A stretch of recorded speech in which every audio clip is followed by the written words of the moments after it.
I've devoured the internet looking for a video that can teach you guys how to stay on track with your goals and your diet and still eat out at restaurants and not be the annoying fitness pest that's saying, sorry, I can't come, I'm on a diet.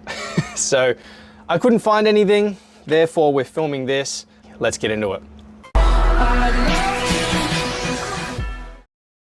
Now, the worst thing that you can do on a fitness plan is the people around you begin to suffer. If you are being very, very strict, it's the people closest to you, your children, your immediate family members, your friends who are used to you coming out, you socializing, and you don't want to be that person that has to say no or has to think, oh, I can't do those things because I'm on a diet or a health kick, or you're just trying to create better, healthier eating patterns and you see them as ruining it. It doesn't have to be that way. You can still be that fun social person and still go out and enjoy that time. And in fact, you'll even inspire the people around you to want to know what the hell you've learned and how you're doing what you're doing, because you're not having to give up those social situations. You're looking like you're still enjoying whatever food you want to enjoy, but you've learnt what levers to pull and how to do it so that you don't have to let yourself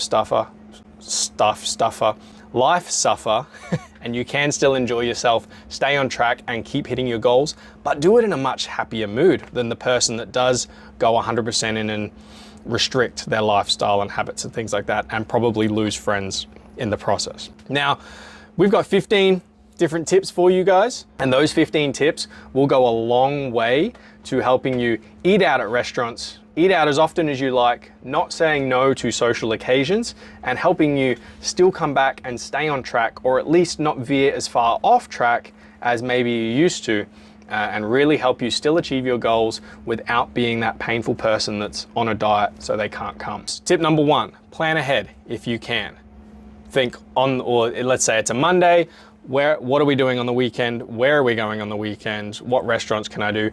Most restaurants these days, you can actually look up the menu online and you can get a good idea of what you want to order on that day. And then you can kind of plan and track out what you should eat. The best one to do, and those that have done this personalized coaching with us, I like to say, go to tomorrow and start to input the food that you want to eat tomorrow so that you can see the ingredients and you can see the macros and you can see how that pans out on your total day.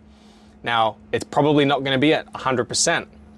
So then you can go in Cronometer, those that are using that, you can go to Suggest Foods and you can see what it recommends for you to hit the most amount of nutrition gain and get you closer to that 100%. And then you can start to plan and add things in. Exactly the same thing here. If you're planning to eat at a specific restaurant in a few days' time, look up the menu, devour through it, look at what you would enjoy eating and go, awesome, let's input this. Let's see what that gives me on my little nutrition score. And how can I adjust the day or that meal to help it actually positively impact towards my goals? Or if it is way off track, that doesn't mean don't order it. If you want it, have it. But what can you do in the time leading up to there? Or what can you do in the time after to help you keep on track within, say, the whole of the day or week or month from there? So that's what I mean by plan ahead. Number two is watch portion sizes. Just because you're out with friends, like if you guys are all going to a buffet, doesn't mean you have to be the person that absolutely pigs out and eats until you're 300% full. Okay, you can still stick to the tips that we've given you guys previously. You can still work to like a 7 out of 10 fullness scale, which is one of the mindful eating tips that you were given in one of the other emails. Watching portion sizes is still well within your control, and maybe you do want to order and eat that entire pizza.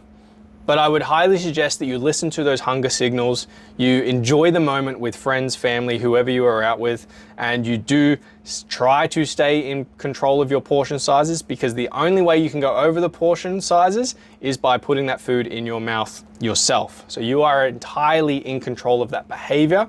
Therefore, it is one that can be stuck to no matter where you are, no matter what you're doing. Point number three is a mindful start. You've gone to a restaurant, you've ordered the food that you want to be ordering. Before you start, you can do some things to maybe fill yourself up in point number 2, the portion size I mentioned before.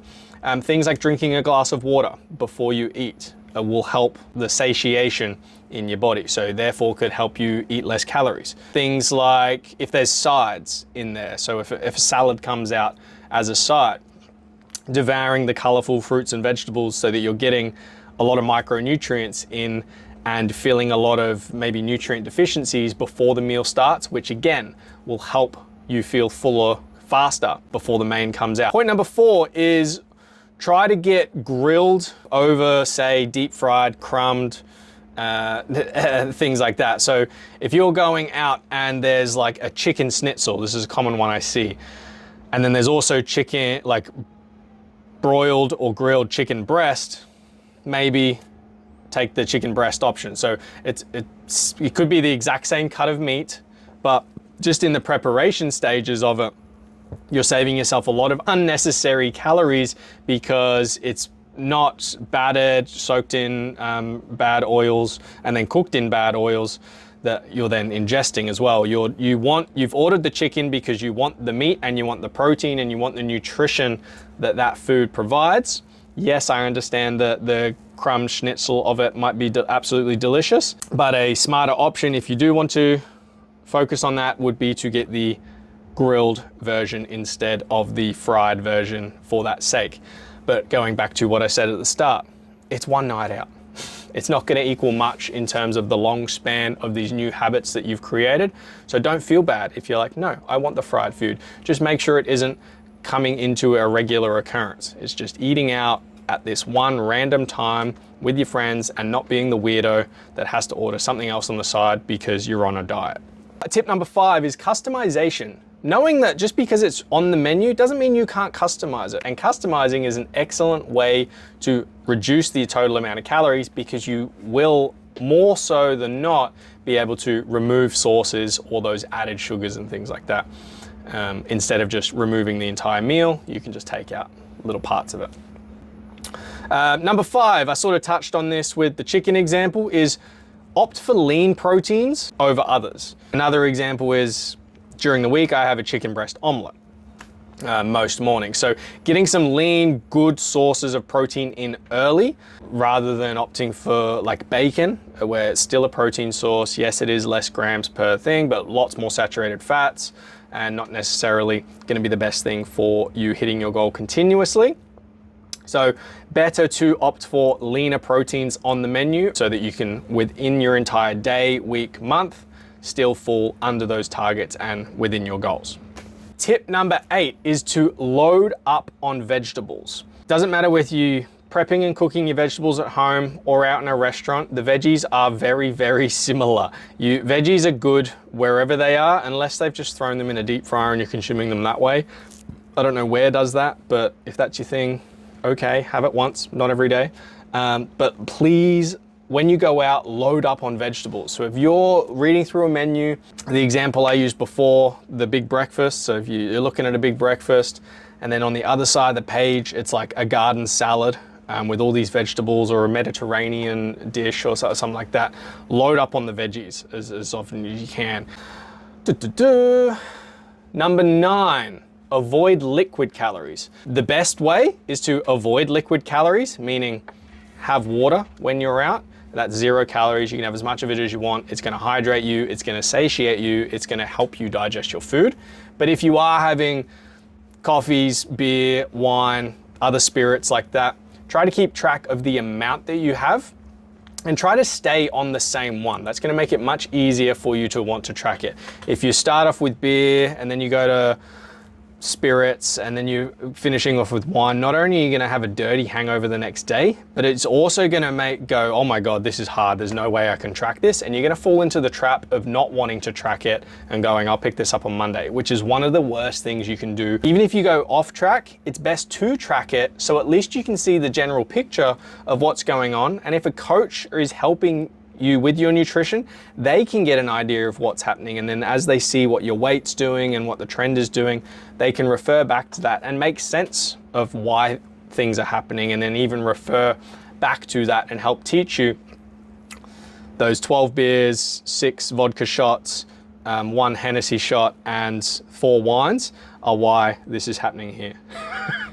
So best to stick to one brand, one type of drink so that you can just search up that one. Yep, had a 6-pack of them, so times 6, boom, that's in there, done, tracked. That's all you got to think about. Whereas if you do mix and max, it just makes your life harder. And that might be a reason why you don't. Tip number 10 is skip the bread basket. So you'll go out to a lot of restaurants and they'll bring out a bread basket. So the thing, you don't need that. Keep in mind, that is very general advice. You might have a nutrition goal that does require that, and if you do have to, do that. But generally, people are watching this video or have sat through 15 odd minutes of this because they're trying to lose weight, and therefore a good tip that I tell a lot of people is just avoid that bread basket. You don't have to sit there and consume that to be with your friends. Just let them devour it or just let it go back to the restaurant afterwards and just enjoy the conversation and wait for the meal that you came there for to come out and consume that. Tip number 11, we're getting into desserts. So if you are going out for dessert, you're having it after your meal, or you're going with friends and family, sharing desserts. Not everybody has to have their own dessert. If someone's asked for the dessert menu, you're sharing the dessert. So you, instead of being like, no, sorry, I'm on a diet, no dessert for me, and you're being the weird one, you can at least enjoy some of it, track it in Cronometer, still have that experience and time with your friends. Tip number 12 is to control temptations. If you want to have the ice cream, have the ice cream. If you are choosing between a chicken schnitzel and chicken breast and you really want that crumb chicken, have that crumb chicken. But understand that anything you consume, track it so that you can learn from it and think, or am I wanting this crumb chicken over the grilled chicken because it is going to be a better experience, and I do know that it's not going to impact the grand scheme of things and I can still be on track and fix it later. That choice can go either way, but you have to understand that you don't want to be in a position where you're beating yourself up later or the next day. Have whichever one you want, control your temptations. Tip 13 is be sauce savvy. To really reduce any unnecessary calories, so like mayonnaise, things like that. Avoid added sugars and those calorie dense sauces. Look for things that have like a vinaigrette base. Or just that are lower calories, are very good for your immune system and will help out there. So you can have a little bit of sauce, but there are very calorie dense sauces, and then there are sauces that provide a lot of flavor and are less calorie dense. So opt for those kind of sauces. Tip number 14, we've given you this back in the mindful eating tips, is to eat slowly. Have a bite, sit your cutlery down, enjoy some conversation, chew your food. Actually sit and think about what you're eating. Don't be on your phone, don't be watching a movie, have a drink of water. And then that falls into tip number 15, which is to eat mindfully. Those exact same points that I just mentioned before. Get off your phone, get off the TV, enjoy the person that's in front of you or the people that are around you, have some conversation, eat mindfully, understand what food you're eating. Awesome, I've got a plate of vegetables. Here's my lean protein source. There are my starches. Delicious, I cannot wait to consume this. Yum. What one am I gonna eat first? Be consciously thinking about what you're gonna eat. Also be engaging with everyone. Eat slowly. Follow the other 14 steps that I've just given you previously. Hope that helps.